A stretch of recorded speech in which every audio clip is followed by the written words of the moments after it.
What's going on, guys? Welcome back to the channel. Today we are talking about Doom Patrol Season 1. I am super excited to talk about this. It's been just an incredible ride from January, or February I think it was, till now. The entire season, I've watched every episode when it aired. And goddamn was this entire season just next level. It was on some great stuff.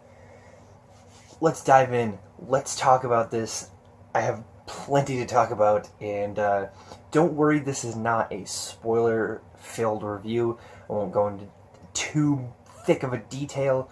I'll just kind of tell you the important things that aren't really spoilers, and kind of dig into why I love this first season, and why I'm digging the hell out of this series so far, and why I think you guys should go and check it out. Let's talk about the season as a whole.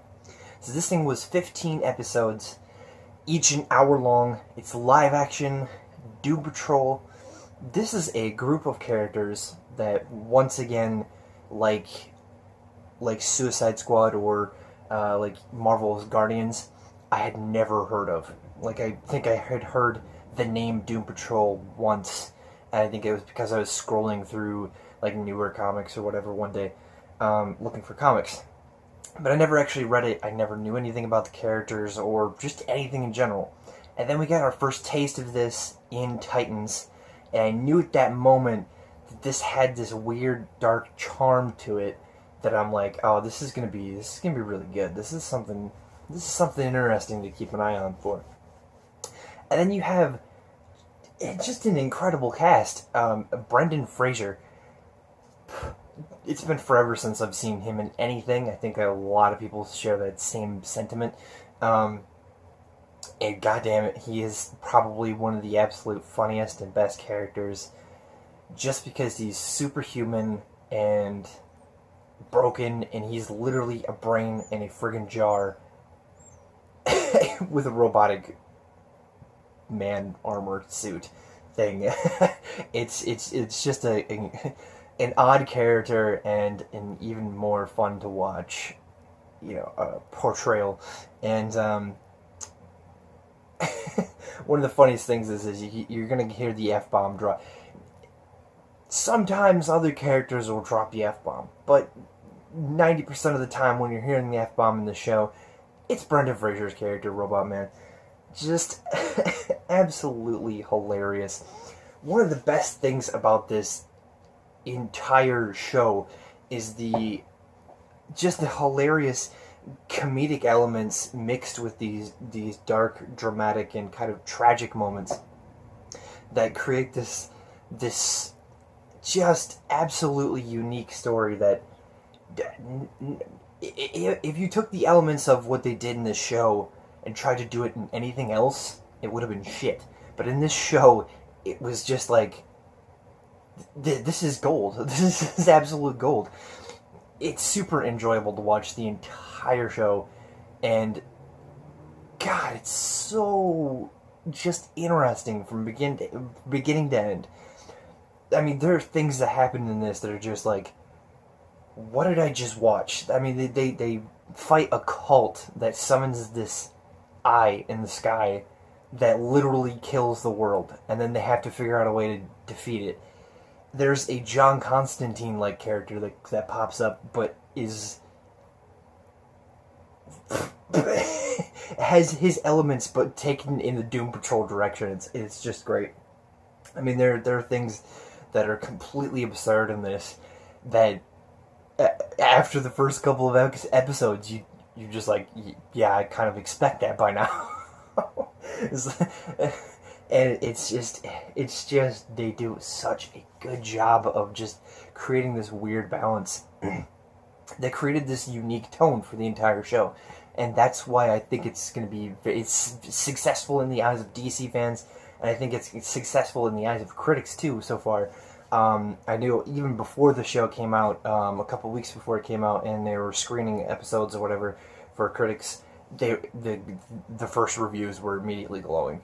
And the second you watch that first episode, the pilot, which, by the way, if you don't have DC Universe, you can check it out for free on DC's YouTube. Just check it out. Just do it. You can also get like a free trial. This is a great show to watch on that free trial. So just check. Because like I was saying, this show is just so good. Let's talk about some of the more character arcs, because we were already on talking about Robot Man. So, all of the characters in this show, all of the main cast characters, are the main focus of the entire show. The entire journey surrounds these characters and only these characters. And they do such a good job of each and every single episode, all 15 episodes, developing out the stories and the backgrounds and the just entire narrative of each of these characters. And they had amazing story arcs for each and every single one of the characters. And again, the cast is just... they did such a phenomenal job at casting everybody and then having those actors play the hell out of the characters that they're playing.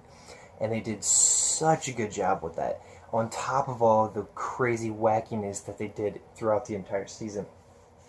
But one of my absolute favorite parts was the villain. First of all, Alan Tudyk in anything is amazing, but having him in this role as Mr. Nobody, this is a character that literally breaks the fourth wall about 10 times more than Deadpool. And if you guys have seen Deadpool, you know exactly what I'm talking about. This character just does it in such a great way. From the very first episode, it's one of the most comedic and great villain portrayals ever. Hands down. I honestly would take this show and kind of rank it up there with Daredevil in terms of amazing superhero shows. And one of the best things is they really tried to stop being the normal superhero movie or TV series tropes and kind of just focused in on broken characters and their journey to basically kind of accidentally become this misfit team of heroes. And they just, because of all the horrible things that happen to them, they go on this big journey and become basically, in a way, heroes. And some of them are continually reluctant through the whole thing. And it's just, the way they did it was just beautiful. It was perfect. It was so good. One of the really interesting things about this show that helped it create the tone was it has these weird, just placed just right tonal shifts. You could be in the middle of one of the darkest, most serious moments, and like there's this one character, Flex Mentallo, who literally, in the episode before the last episode, was doing this, like this, you know, his superpower where he flexes his muscles or what. So stupid, but he goes to do it, and he's about to send them into the white space to fight Mr. Nobody. And upon doing that, he accidentally flexes the wrong muscle and sends everybody in like 100-mile radius, pretty much, into an orgasm fit. It's and then they go back straight into a more dark and serious moment. Again, it's that they have these really cool just shifts that are just placed just right.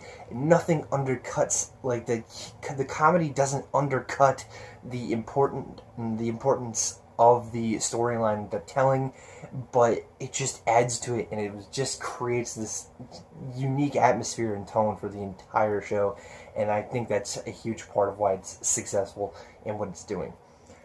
Look, straight up, I enjoyed the hell out of this first season, and I am begging DC to go ahead and make a second season, because it will be amazing, just as this first one. I would honestly love to see the Cyborg character maybe at some point move over and kind of rejoin Titans, just because obviously he in the I'm not sure how many.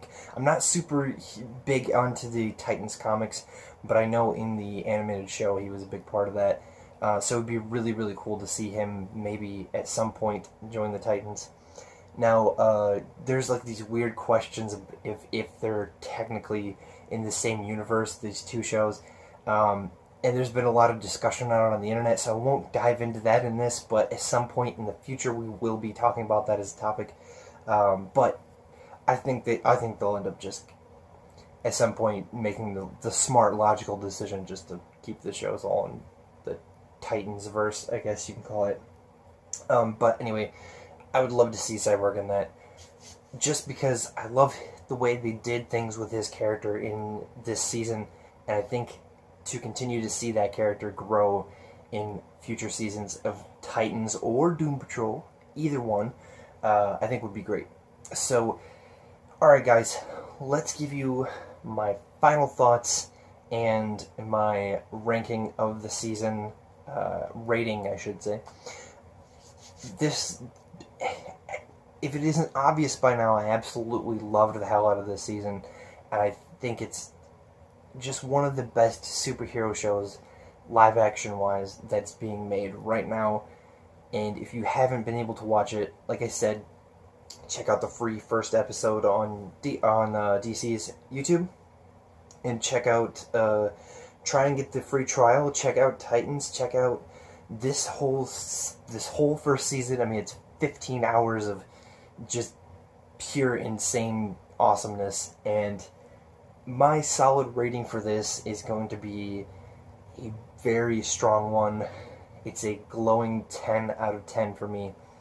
I rate it right next to Daredevil, and you guys will come soon to know how much I love the Daredevil show and how pissed off I am at Netflix for canceling it. Hashtag fuck Netflix. Write that shit in the comment section. Anyway, guys, 10 out of 10. Doom Patrol was killer. I hope to see you guys in the future. Like, comment, subscribe.